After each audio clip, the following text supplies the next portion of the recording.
Hello friends, welcome to Group 5. In this lecture 6.7, we will discuss about the gravitational self energy of a body. So gravitational self energy होती क्या है? कोई भी body बहुत सारे particle से मिलकर बनी होती है. जब वो पार्टिकल बहुत ज़्यादा डिस्टेंस अपार्ट रखे होते हैं मतलब इनफाइनाइट पर, तो उनको इनफाइनाइट से लाने में और बॉडी को असेंबल करने में जो वर्क करना पड़ता है उस वर्क को बोलते हैं हम ग्रेविटेशनल सेल्फ एनर्जी. मतलब जो भी वर्क करना पड़ेगा वो पोटेंशियल एनर्जी की फॉर्म में स्टोर हो जाएगा. That potential energy will be called as self energy of that body. So it is defined as the work done by external force in assembling the body from its infinitesimal small particles by taking them from infinity. So it is the energy of the total mass content of the body. So it is also the energy of the total mass content of the body. So क्या होती है? U equal to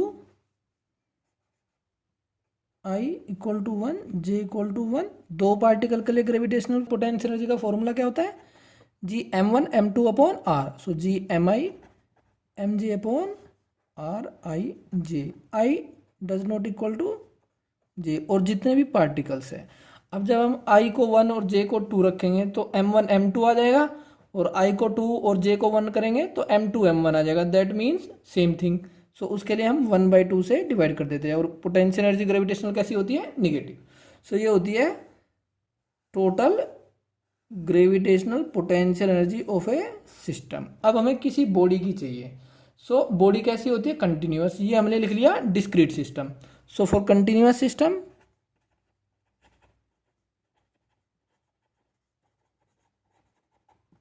क्या हो जाएगी? du. इसको integrate कर देंगे तो टोटल एनर्जी. फिर क्या करेंगे? एक छोटा सा एलिमेंट लेंगे हम gm और dm अपॉन इन दोनों के बीच की डिस्टेंस, और फिर इसको कर देंगे इंटीग्रेट. इस तरह से हम टोटल पोटेंशियल एनर्जी कैलकुलेट कर लेते हैं बाय इंटीग्रेटिंग दिस एक्सप्रेशन. जैसे हम ग्रेविटेशनल सेल्फ एनर्जी निकालेंगे सॉलिड स्फीयर की. हमारे पास एक सॉलिड स्फीयर है, सपोज ये, जिसकी रेडियस हमने मान ली r. For solid sphere suppose इसका जो मास है वो है m. अब हम क्या करेंगे? एक छोटा सा स्मॉल एलिमेंट कंसीडर कर लेंगे इस स्फीयर की फॉर्म में ही, स्फेरिकल सेल की फॉर्म में. पहले इस एलिमेंटल स्फीयर की पोटेंशियल एनर्जी कैलकुलेट करेंगे, फिर उसको कर देंगे इंटीग्रेट. सपोज जो इसकी रेडियस है वो क्या है? x, और थिकनेस क्या हो जाएगी? dx. इसकी ग्रेविटेशनल सेल्फ एनर्जी क्या हो जाएगी? du इक्वल टू माइनस जी. ये जो मास है इस स्फीयर के अंदर, इसका मास सपोज मैंने ले लिया m. ये हो जाएगा gm into d m upon distance कितनी? x. अब suppose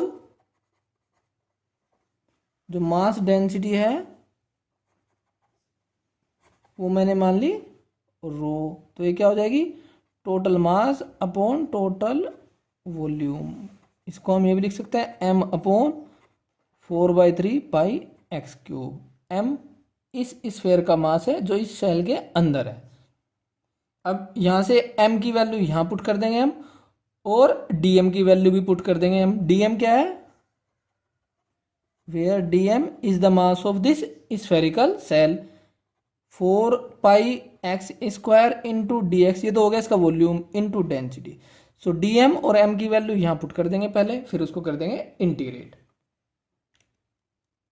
put the value of m and d m in this expression. So d u comes out to be minus g rho 4/3 pi x cube row 4 pi x square d x upon x.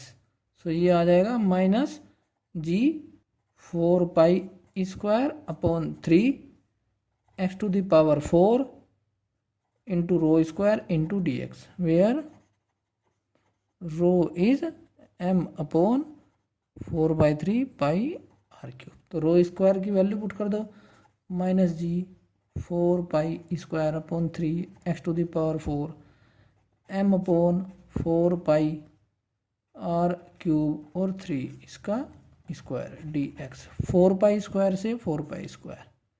Okay, so minus G 9/3 3 M square upon are to the power 6 और x to the power 4 d x. So अब इसको कर देंगे हम integrate to calculate the total self energy of the body. So x to the power 4 d x, limit कहाँ से कहाँ तक, 0 से लेकर सरफेस रेडियस तक। सो ये हो जाएगा minus 3g m square upon are to the power 6 x की पावर 4 का integration x to the power 5 upon 5 limit 0 to r। So this will be minus 3 gm square upon r to the power 6 r to the power 5 upon 5. So this gives u equal to minus 3/5 gm square upon r. So this is the gravitational self energy of a solid spherical body. Now in the next lecture we will discuss a numerical problem based on gravitational self energy of solid sphere. This formula